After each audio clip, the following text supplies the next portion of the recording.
네, 지방선거가 이틀 앞으로 다가온 가운데 높은 사전투표율에 대한 여야의 해석이 크게 엇갈리고 있습니다. 여야가 이재명 정부를 키워드로 격전지를 중심으로 격돌하고 있는데요. 전직 대통령들까지 유세에 뛰어들면서 그 영향에도 관심이 쏠립니다. 조현삼 민주당 법률위 부위원장, 윤기찬 국민의힘 법률위 부위원장과 함께합니다. 두 분 다 어서 오십시오. 자, 일단 두 분은 사전투표 하셨습니까?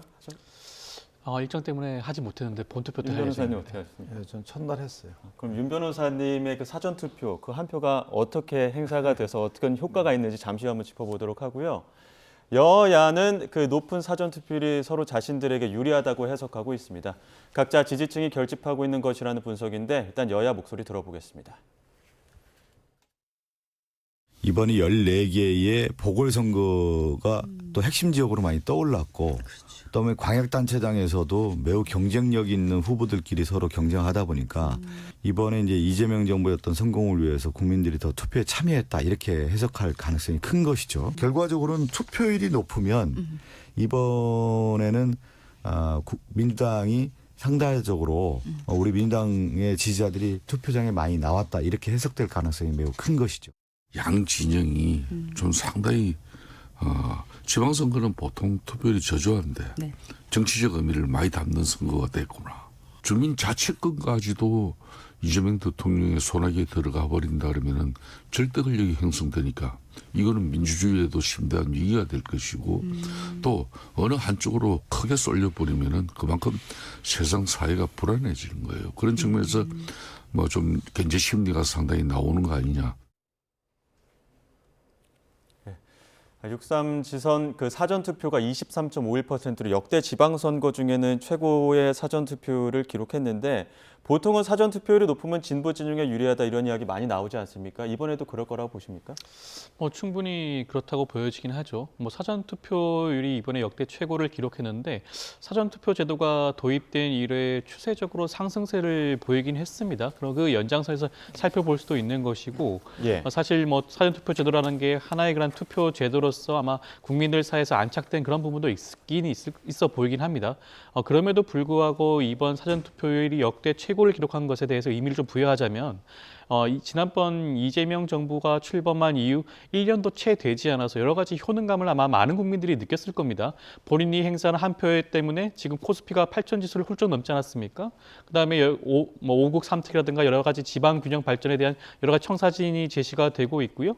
그리고 AI라든가 반도체라든가 같은 첨단 산업에 대한 전략적 육성 기조라든가 여러 가지 측면에서 본인의 삶이 어떻게 바뀌는지를 아마 많은 분들이 느꼈을 것이고요. 그런 효능감 때문에 이번 지방선거에서 도 적극적으로 투표를 행사해야겠다. 그래야지만 이번에 일자라는 이재명 정부와 함께 이를 뒷받침할 수 있는 일자라는 지방 정부를 만들 수가 있겠다라는 생각을 아마 많은 국민들이 한 것으로 보여집니다. 그리고 지역적으로 살펴보게 되면 아무래도 호남 지역이 높은 이번 사전투표율을 기록을 하고 있죠. 앞서 앵커께서 말씀하신 것처럼 그런 것을 살펴보게 된다고 한다면 더욱더 많은 민주 진보층에서 이번 사전투표에 호응하고 있는 것이 아닌가라는 말씀도 드리고 싶습니다. 네.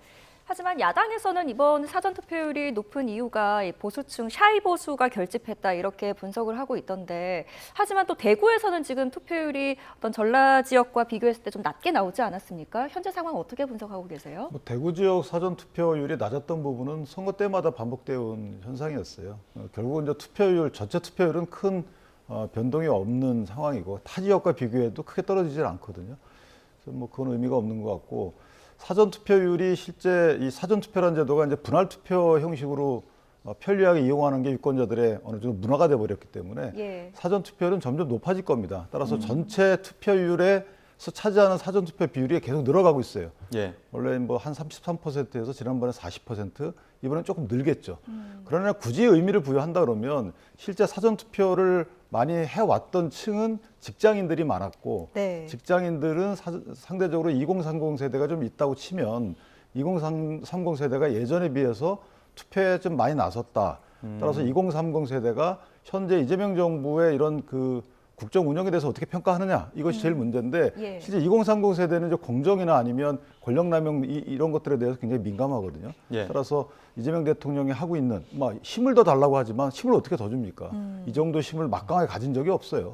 그러니까 아마 견제 심리 내지 현재 그 공소 취소가 가능한 특검에 대해서 하지 마세요. 이런 사인을 주는 차원에서 대거 투표에 나섰을 가능성도 크다 이렇게 봅니다. 전반적으로 사전투표율 올랐는데 지금 윤 변호사님 말씀하신 거는 2030 세대에서 어떻게 보면은 정권 견제에 대한 이야기들이 좀 많이 나왔을 것이다 말씀하셨는데 어떻게 동의하십니까? 저는 뭐 그렇게 생각하지는 않고요. 뭐 일부 뭐 세대층의 차이에서 뭐 사전 투표율 차이가 있을 수는 있겠죠. 그렇지만 전반적으로 살펴보게 되면 이번 지방선거의 핵심적인 부분은 이번 이재명 정부와 함께 할 수 있는 지방 정부를 어떻게 구성하느냐에 달려 있다고 할 수가 있겠습니다. 네. 앞서 뭐 공소 취소에 대해서 말씀하셨지만 정확하게 말씀을 드리면 공소 취소가 아니고요. 조작 기소 특검법입니다. 그 해당 특검법에 대해서는 지방선거 이전에 진행하지 않는 것으로 이미 다 논의가 끝난 거 아니겠습니까? 더 이상 이번 지방선거의 핵심적인 쟁점이 될 수 있는 부분은 아니고요. 이번 지방선거의 핵심적인 것은 지방정부가 미래지향적으로 어떻게 구성이 될 것인가가 더욱더 중요한 부분입니다. 그렇다고 한다면 이번 선거에서 핵심적인 부분은 특히 뭐 2030의 입장에서는 미래 본인의 일자리, 그다음에 삶이 어떻게 더 건강하고 더 투명해질 것인가 이런 부분들이 고민되는 부분 아니겠습니까? 그렇다고 한다면 이것에 대해서 뭐 정권에 대한 뭐 심판, 견제보다는 본인의 삶이 더욱더 나아질 수 있는 효능감을 느끼는 선거에 임하고 있다고 보여지기 때문에 앞서 말씀드린 것처럼 일 잘하는 이재명 정부에 대한 힘을 실어주는 그런 투표가 아닌가 싶습니다. 네. 사전 투표율도 중요하지만 결국에는 또 본 투표율이 최종 투표율이 얼만큼 나오는지도 지금 양 진영에서 분수령으로 보고 있을 것 같습니다. 자, 이번 선거가 이재명 정부의 출범 이후에 첫 지방선거이기 때문에 그런 만큼 지금 이재명 정부가 선거 키워드가 됐는데요. 대통령을 둘러싸고 지금 연일 공방이 벌어지고 있습니다. 이 대통령이 사전 투표 과정에서 기표를 했던 투표지를 들고서 잠시 밖으로 나왔던 일을 고발전으로 번졌는데요. 이에 대한 여야 목소리 먼저 듣고 오시죠. 대통령이 자기 기표된 투표용지로 특정 정당, 특정 후보에 대해서 방송 카메라 앞에서 지지 호소를 한 것이 본질적인 문제입니다. 대통령입니다. 법조인 출신입니다. 선거를 한두 번 해본 사람도 아닙니다. 그런데 고의가 없다는 것은 지극히 논리도 아무런 맥락도 없는 무책임한 답변이라고 생각합니다. 정치적 중립, 선거 중립 의무를 지키는 대통령이 아니라 더불어민주당의 선대위원장입니다. 장동혁 대표는 할 일이 없으니까 오세훈 시장 선거 함께 치르지도 못하잖아요. 예. 그 근처에도 가지 못하잖아요. 예. 그러니까 그런 것으로 트집을 잡지만은 예. 물론 대통령께서 음. 투표용지를 가지고 나와서 하신 그 언행이 예. 타당하다 이렇게 생각은 하지 않습니다. 그렇지만은 그것이 예. 그렇게 위법한 행동이다. 음. 오히려 그것을 가지고 부정선거론자들이 지금 활보를 하고 있잖아요. 오스탄도 뭐 귀국해서 예. 황교안을 만난다는 등 여러 가지 행행하고 있는데 예. 그 집을 발목을 잡기 위한 한 언행이다. 저는 그렇게 기록합니다. 여당에서는 지금 이 대통령의 저런 행보를 두고 순수하고 정당한 선거 동료다, 투표 동료다 이렇게 보고 있고 하지만 지금 장동혁 대표를 비롯해서 야당에서는 저거 고도의 선거 개입이다라고 주장하고 있는 상황인데 어떻게 보십니까? 투표장에서는 대통령이고 또 유권자의 한 분이죠. 한 명에 불과한 거예요. 그러면 일반적으로 유권자가 저렇게 행동하지 말라고 법에 규정되어 있는 겁니다. 투표지를 공개하지 말라는 거예요. 기표한 이후에. 그런데 기표한 이후에 그게 반만 찍혔든 어쨌든 기표한 이후에 공개가 됐잖아요. 여기서 공개라는 거는 청와대도 그렇게 얘기하시던데 실제 누구도 이걸 본 적이 없다.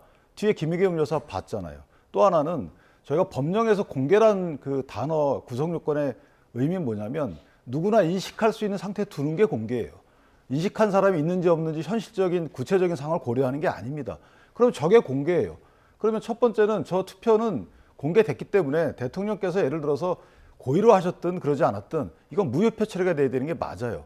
근데 다시 기표 완성해가지고 투표함에 넣었잖아요. 이거 자체가 일단 첫 번째 문제고 두 번째는 자 분명히 투표에서 감독하는 사람이 그거 보여주시면 안 됩니다라고 했는데 상관없다 그래요.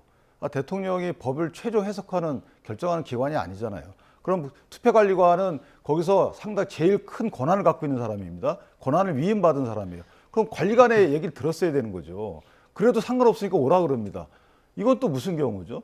저는 여기에 대해서 민주당은 이게 대통령을 편들 게 아니고 유감스럽다는 얘기를 해야 되는 거예요. 저 상황 자체가 고의든 아니든 일단 저게 이례적이고 저렇게 하면 안 되는 거잖아요. 찍다 말고 저 투표가 어느 정도 찍혔는지를 확인하는 유권자 보셨습니까? 이미 그래서 사전에 다 안내를 하잖아요. 방송이고 선관이고 기표는 어떻게 하고 어떻게 하면 무효표되고 이거 다 얘기합니다. 그래서 그거를 잘 이해 못하고 하신 분들이 무효표가 나오는 거예요. 그럼 무효표하신 분들 다시 다 투표해야 되나요? 그건 아니잖아요. 그러니까 저 부분은 여러 가지 측면에서 매우 부적절하고 저희가 고발했죠. 했는데 그 고의 입증 여부는 선관위가 할 일이에요. 그런데 고의가 입증될 수 있는 여지가 하나 있죠. 상관없다. 대통령께서 상관없다고 말씀하셨어요. 안 된다고 얘기했는데 상관없다고 얘기했으면 고의 아니에요? 그러니까 저런 부분에 대해서 법적 판단을 떠나서 국정 최고 책임자, 가장 모범을 보여야 될 분이 유권자로서의 한 분의 행동으로서는 도저히 이해가 안 가는 행동을 하셨다 이렇게 생각합니다. 이 반론을 들어야 될 것 같은데. 이재명 대통령이 당시에 기표를 하는 과정에서 제대로 기표기가 작동하지 않았던 부분이 있지 않겠습니까? 그것을 확인하는 절차였어요. 기표가 된 투표용지를 들고 나왔다고 하더라도 앞서 지금 변호사님께 말씀하셨지만 공개의 범위에서 폭하는 부분이 아니라고 저는 보여집니다. 그거 누구도 보지 못했어요. 선거관리관도 기표용지를 보지는 못했습니다. 그렇기 때문에 중앙선관위 차원에서도 이 부분에 대해서 위법성이 없다라고 판단을 이미 내린 바가 있어요. 유권 해석을 이미 내렸습니다. 그럼에도 불구하고 이것에 대해서 문제를 삼는다? 지금 공직선거법에 따른다고 하더라도 투표지 안에 들어왔던 분이 다시 나오는 것에 대해서 어떠한 제재 조치도 없어요. 그럼에도 불구하고 이것에 대해서 형사 고발 조치하고 한다? 지금 국민의힘이 굉장히 궁박한 사정인 건 알고 있습니다. 지방선거에 뾰족한 수가 없는 거 알고 있어요. 그럼에도 불구하고 이것을 형사 고발 조치하는 것은 이것조차도 정쟁으로 삼겠다는 겁니다. 저는 굉장히 유감스럽다는 말씀을 좀 드리고 싶고, 저는 이것이 단순히 그냥 고발 조치에 그치는 것이 아니라 국민의힘 내부에서 가지고 있는 그 기제에 흐르고 있는 부정선거에 대한 그런 것의 의도가 보여지는 것이 아닌가? 중앙선관위가 제대로 된 그런 유권 해석을 하지 않았다고 보는 것 자체가 지난번 윤석열 전 대통령이 지난번 내란 과정에서 어떻게 했습니까? 중앙선관위에 경고를 보냈어요. 부정선거론자들이 여전히 장동혁 대표를 포함한 당 지도부에 대거 포진하고 있는 것이 아닌가? 지금 대표적인 부정선거론자인 모스탄 교수도 지금 국내에 입국해서 부정선거에 대한 여러 가지 얘기를 퍼뜨리고 있는 상황 아니겠습니까? 그에 편승하는 그런 일종의 정치적인 모습이 아닌가 싶어서 저는 굉장히 유감스럽고 부적절하다는 말씀을 드리고 싶습니다. 근데 이게 있어요. 저걸 이제 부정선거 연관 짓는 건 너무 이건 말이 안 되는 부분이고, 저걸 어떻게 부정선거, 저게 문제 제기하는 걸로 부정선거론이 배경에 깔려 있다고 얘기를 합니까? 그 부분은 이제 납득이 안 되는 반론이고, 또 하나는 그럼 청와대가 언론에게 저때 찍힌 사진 공개하면 안 된다고 왜 했겠어요? 청와대가 저때 찍힌 사진을 공개해도 식별이 불가능하면 공개가 안 된 거잖아요. 그럼 공개해도 상관이 없어요. 저때 찍힌 사진을 공개하지 말라고 하는 이유가 곧바로 그게 공개됐기 때문에 그런 거예요. 앞뒤가 안 맞는 말씀 청와대하고 여당에서 하는 거예요. 어쨌든 저 부분 수사하면 나오겠죠. 예, 뭐 향후에 또 선관위 판단, 이제 유권 해석을 이미 나왔기 때문에 그 이후의 판단들은 조금 더 봐야 될 것 같고요. 자, 이재명 대통령이 그 사전투표 이틀 동안 투표 독려 메시지를 냈는데 이 메시지를 두고도 여야 논란이 뜨겁습니다. 이재명 대통령은 투표 포기는 그들을 편드는 것, 그리고 이후에 또 권력 남용한 자들에게 기회를 주는 것, 이렇게 얘기를 했습니다. 이 부분 듣고 야당에서는 편가르기라고 비판을 굉장히 강하게 하시던데요. 문헌적으로 보면 거기에 편이 갈려 있잖아요. 그러니까 보통 일반적으로 대통령들이, 역대 대통령들이 투표 독려를 하죠. 예. 투표권 하나의 행사는 나와 공동체의 미래를 결정합니다. 보통 이렇게 합니다. 이건 아무런 거기에 편가르기나 그 투표 독려 이상의 의미가 물론 마음속에는 있죠. 어떤 대통령이든지 간에 사실 소속했던 정당이 있기 때문에 마음은 다 알죠. 그런데 그렇게 표시되질 않아요. 근데 이번에 이재명 대통령께서 한 저 표현들을 볼까요? 자, 투표 행위는 한 사람을 찍는 겁니다. 특히나 소선거구제예요. 일부 이제 기초단체 의원들, 이 사람들 중선거구가 있지만 일반적으로 한 사람 표를 하는 거 찍는 거예요. 그러면 거기에 많이 출마한 사람들, 자, 민주당 후보들, 소속 후보들, 국민의힘 후보, 개혁신당 후보, 조국신당 후보, 뭐 진보당 후보, 무소속까지 쭉 있죠. 예. 나머지는 그들인 거예요. 한 사람만 찍으면 그 한 사람이 누굴까요? 찍히는 게 일반적으로 민주당이라고 해석되지 않을까요? 그럼 나머지는 그들입니다. 나머지 정치 세력은 국민의 삶과 공동체를 해치는 사람들인가요? 그러니까 투표 포기는 투표를 찍으라는 거고, 그다음에 그 투표 포기는 그들이라는 한 사람 행사하는 사람 이외에는 다 그들로 포섭이 되는 거고, 그럼 민주당 이외의 정치 세력은 이거는 악마화한 거죠. 민주당 이외 분들은 국민의 삶이나 공동체의 삶, 나의 삶을 해치는 분들이다. 이렇게 해석될 수 있는 말씀을 하시는 것은 저것은 투표 동료가 아니에요. 저건 낙선을 위한 선거운동이에요. 또는 당선을 위한 선거운동이고. 저 부분들은 물론 문헌상은 선거운동으로 안 보이지만 다 그렇게 해석되는 거잖아요. 3단 문법으로 가면 그렇게 해석이 되거든요, 저는. 예. 매우 부적절하다 이렇게 생각합니다. 네. 이재명 대통령이 쓴 권력 남용, 악성 지배자가 일각에서는 이제 누가 봐도 야당을 겨냥한 메시지다 이런 주장인데 어떻게 보십니까? 글쎄요, 그것을 해석하는 것은 국민의 뭐가 아니겠습니까? 국민들이 어떻게 바라보느냐에 달려 있겠죠. 전직 대통령들도 투표에 임박했을 때는 투표를 독려하는 메시지를 내곤 해왔습니다. 그 연장선에서 이재명 대통령도 그와 같은 투표 독려 메시지를 보냈다고 생각이 되는 것이고요. 투표 독려 당연히 해야죠. 지금 많은 국민들이 투표에 참여하는 것이 이번 지방선거에서 선출된 자들에 대한 정당성을 확보하는 거 아니겠습니까? 네. 그리고 본인들의 미래를 결정할 수 있는 것도 이번 선거 결과에 따른다고 할 수가 있겠습니다. 그렇기 때문에 더더욱 투표 독려를 할 수가 있다고 보여지는 것이고요. 권력을 남용하는 자들, 그들이 누군지 특정이 되진 않았죠. 국민의힘 입장에서 굉장히 찔릴 수는 있을 거예요. 본인들이 지난번 윤석열 전 대통령을 배출하고 윤석열 전 대통령이 내란 행위 하지 않았겠습니까? 그런 측면에서 그렇게 생각할지는 모르겠지만 이재명 대통령은 이번 지방선거에 대해서 특정 정당을 옹호하는 메시지를 낸 거 아니에요? 이미 이번 지방선거에 민주당과 국민의힘만 출마한 게 아닙니다. 다수의 정당들이 나와 있어요. 뭐 조국 혁신당이라든가 여러 정당들이 나와 있죠. 그런 정당들이 후보로 낸 상황에서 특정 정당만 지지를 한다? 그렇지 않아요. 그렇다고 한다면 투표 포기에 대한 얘기를 하지 않겠죠. 특정 정당이 연상되게 그 정당에 대해서 투표를 해달라라고 하는 것이 선거 개입이라고 하겠죠. 선거 개입, 지난 총선에서 아마 많은 국민들 기억을 하고 있을 겁니다. 24차례나 민생 토론회 개최 누가 했죠? 윤석열 전 대통령이었습니다.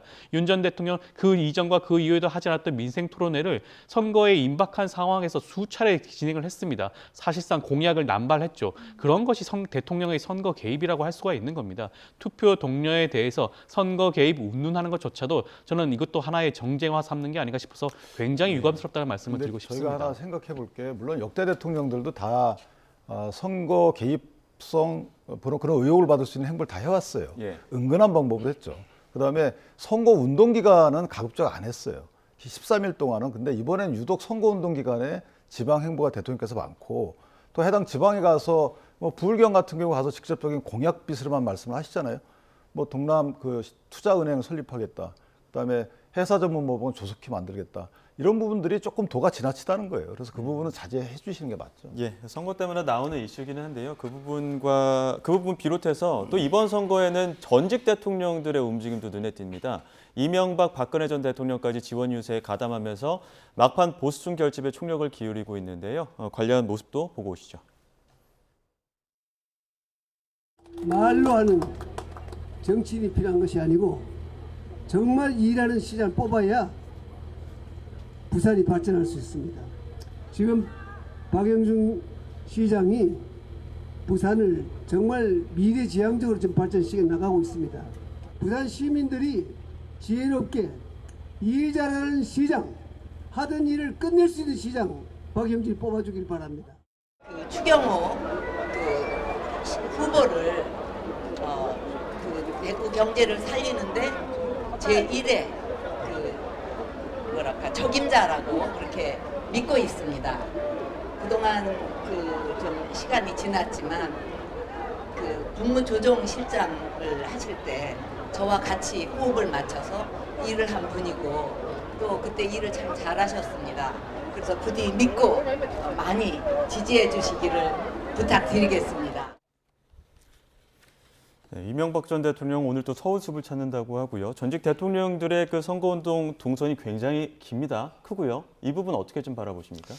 전직 대통령이 정치 행위를 할 수 있죠. 저는 뭐 충분히 그럴 수 있다고 봅니다. 그렇지만 이렇게까지 직접적으로 선거에 개입하는 경우가 있었나 싶습니다. 지금 사실상 선대위원장 같은 행보를 하는 거 아니겠습니까? 특정 지역 본인과 깊은 인연이 있는 후보에 대해서만 지원 유세를 하는 게 아니에요. 앞서 말씀하신 것처럼 전국 단위로 움직이는 것으로 보여집니다. 그렇지만 단지 그냥 전직 대통령의 문제뿐만 아니에요. 이 두 분의 전직 대통령의 경우에는 국정농단이라든가 뇌물죄를 통해 가지고 실형이 선고되었던 전직 대통령입니다. 벌금액만 하더라도 상당해요. 두 분이 합치게 되면 실형만 거의 40년 가까이 실형이 나왔던 분들이고요.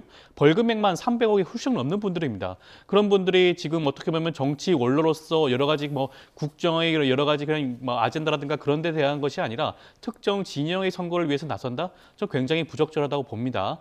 아마 이번에 사면되지 않았다고 한다면 두 분 전직 대통령은 지금 이 순간에도 영어의 몸이었을 거예요. 자유롭게 돌아낼 수가 없는 겁니다. 국민의 그런 법감정에 부합하지 않는 모습을 보여주고 있는 거예요. 저는 이러한 모습 자체가 국민의힘 지금 당 지도부가 사실상 붕괴된 상태죠. 선거 전략 마땅치가 않습니다. 장동혁 대표로는 선거를 치르지 못하고 있는 상황 충분히 이해는 해요. 그렇다고 하더라도 형사처벌까지 받은 전직 대통령, 탄핵당하고 파면당한 전직 대통령을 이번 지방선거에 소환하는 것은 굉장히 부적절하다는 말씀을 드리고 싶습니다. 네, 전직 대통령들이 특히 격전지에서 등판했습니다. 특히 이 대구 서문시장 같은 상징적인 장소에 등장한 것, 이 보수 표심에 어떤 영향을 끼칠 거라고 보세요? 등장이 불가피했죠. 왜냐하면 이재명 대통령이 역대 대통령과 달리 현직 대통령임에도 불구하고 선거 개입성 언행을 이어가고 있잖아요. 그러니까 전직 대통령 나오실 수밖에 없는 거죠. 그다음에 전직 대통령의 행보의 범위는 스스로 자제하고 있어요. 이전에 문재인 전 대통령이 그 2024년도 총선 당시에 뭐라고 하시면서 다녔냐면 내가 특별 연고가 있거나 또는 나하고 인연이 깊은 후보들을 찾아다니는 거다 이렇게 얘기했어요. 지금 두 분 전직 대통령도 그런 차원이에요. 그러니까 서울 경기 안 가는 거예요. 아마 서울 경기까지 갔으면 지금 우리 조 부위원장님 말씀처럼 그런 비판의 여지가 있죠. 그런데 본인이 연고 있는 지역을 찾아다니면서 연고 있는 후보들에 대해서 응원하는 것이 왜 나쁠까 이런 부분이 있고, 자, 이재명 대통령 형 말씀 주셨는데 이재명 대통령은 현직 대통령이라는 프리미엄을 살려서 헌법상의 권한을 행사해서 재판이 중단된 것까지 이해하겠어요. 그런데 민주당에서 국회에서 그 대통령이 계속 중인 대통령일 때 일어나지 않았던 성남시장 이후에 있었던 일들에 대해서 기소된 사건에 대해서 공소 취소를 위해서 부단히 노력하잖아요. 불러서 현안질을 하지 않나, 특위를 구성해서 청문회를 하지 않나, 입법을 시도하지 않나. 자, 이런 상황에서 이전에 사법 절차를 다 마무리 지은 사면까지 된 거잖아요. 사법 절차를 마무리 지은 전직 대통령이 행보하는데 왜 전과자들이 와서 행보하느냐 식으로 얘기하는 게 맞느냐. 아니 현직 대통령을 위해서 그렇게 권력을 남용하면서까지 도와주면서 이 부분은 그래서 비판의 자격이 없다라고 보고, 또한 그런 비판의 연장선상이라면 김경수 경남지사 공천 주면 안 돼요. 그분도 사실 똑같은 분 아니에요. 드루킹 사건 다들 기억하시잖아요. 그러니까 민주당의 비판은 앞뒤가 안 맞는 비판이고, 어쨌든 전직 대통령들이 나와서 하는 부분에 대한 평가는 유권자 및 국민이 할 것이다 이렇게 봅니다. 두 분 말씀하신 것처럼 두 전직 대통령의 유세 지원에 대해서 여야 반응이 극명하게 엇갈리고 있습니다. 민주당은 감옥 3인방에 나서고 있다고 비판했고요. 또 국민의힘은 이른바 샤이보스에게 투표할 명분을 만들어주고 있다고 평가했는데요. 관련 목소리 들어보시죠.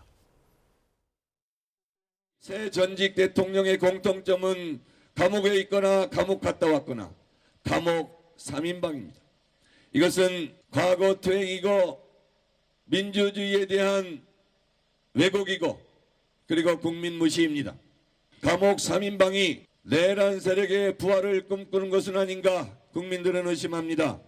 윤석열, 이명, 박근혜 이번에 선거에 나와도 별 소용이 없더라라는 것을 보여줘야 합니다. 전직 대통령에 대한 평가는 역사와 국민이 판단하실 문제입니다.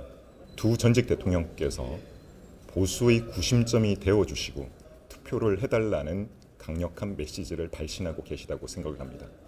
결국 그동안 투표를 주저해왔던 보수 유권자들에게 투표할 명분을 만들어주고 계시다고 생각을 합니다.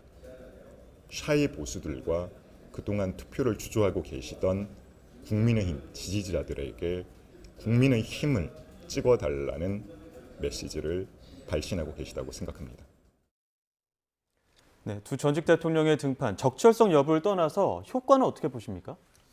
아마 박근혜 전 대통령의 경우에는 일정 부분 지역에서의 그런 영향력이 있을 수는 있습니다. 본인 스스로가 대구에서 수차례 지역 의원을 역임을 했고요. 그리고 이미 달성에 지금 현재 살고 있는 부분 아니겠습니까? 추경호 후보에 대해서 적극적으로 선거 유세를 지원하는 것도 적어도 대구시장에는 본인이 영향을 미칠 수 있다는 생각을 하는 것으로 보여져요. 예. 이명박 전 대통령의 경우에도 일정 부분 보수세를 결집하는 데 효과가 있을 수 있다는 생각을 하는 것 같습니다. 일정 부분 그 부분은 동의는 할 수 있어요. 이번 선거에서 주요 지지층을 결집하는 효과는 전직 대통령이 등판함으로 인해서 가능할 여지는 있습니다. 그렇지만 어느 선거든지 간에 중요한 것은 중도층의 향배예요. 지난번 내란 사건으로 인해서 중도층과 중도 보수층이 국민의힘에게 등을 돌린 거 아니겠습니까? 이번 지방선거에도 그 영향 그대로 고스란히 미칠 수밖에 없어요. 그런데 전직 대통령 박 전 대통령과 이 전 대통령의 경우에는 앞서도 말씀을 드렸지만 네. 탄핵되고 파면되거나 아니면 실형을 선고받았던 그런 전직 대통령입니다. 보수층 결집 일부 있을 수는 있겠죠. 그렇지만 중도층의 입장에서는 여전히 국민의힘이 방향성을 찾지 못하고 있다. 건전한 보수로 돌아가지 못하고 있다는 것을 다시 한번 상기시켜주는 것이기 때문에 결과적으로 봤을 때는 국민의힘에게 부정적인 영향을 미치지 않을까 싶습니다. 예, 짧게 반론도 듣겠습니다. 사실은 이제 그 중도층에 영향을 줄 수 있는 여지가 있죠. 왜냐하면 박근혜 전 대통령은 저희가 박정희 전 대통령의 향수를 불러올 것이고 박정희 전 대통령의 향수는 산업화 시대를 기억하는 많은 70, 80, 60, 70 예. 이분들께 어느 정도 영향을 끼칠 겁니다. 또 하나는 6070과 정서적 유대 관계가 있는 분들은 2030이에요. 2030은 산업화 시대처럼 본인들이 큰 발전을 이루길 바라고 있기 때문에 그러면 2030 세대의 투표율 제고에도 큰 역할을 할 것이다. 또 하나는 이명박 전 대통령의 참전은 사실은 서울시장 선거에도 큰 영향을 미칠 수 있어요. 부동산이 가장 안정됐던 시기거든요, 그때가. 그다음에 나중 나오겠지만 서울숲이라는 공원을 조성해서 시민들의 어떤 쾌적한 환경에 생활할 수 있도록 기반을 마련해줬고 그런 측면에서 보면 보수층에 뭉치는 것뿐만 아니고 투표율 제고뿐만 아니라 중도층이나 기타 세대 간의 통합도 촉진할 수 있는 하나의 요인이 될 수 있다 이렇게 봅니다. 예, 알겠습니다. 여기까지 듣겠습니다. 지금까지 조현삼 민주당 법률위 부위원장, 윤기찬 국민의힘 법률위 부위원장 두 분과 함께했습니다. 고맙습니다.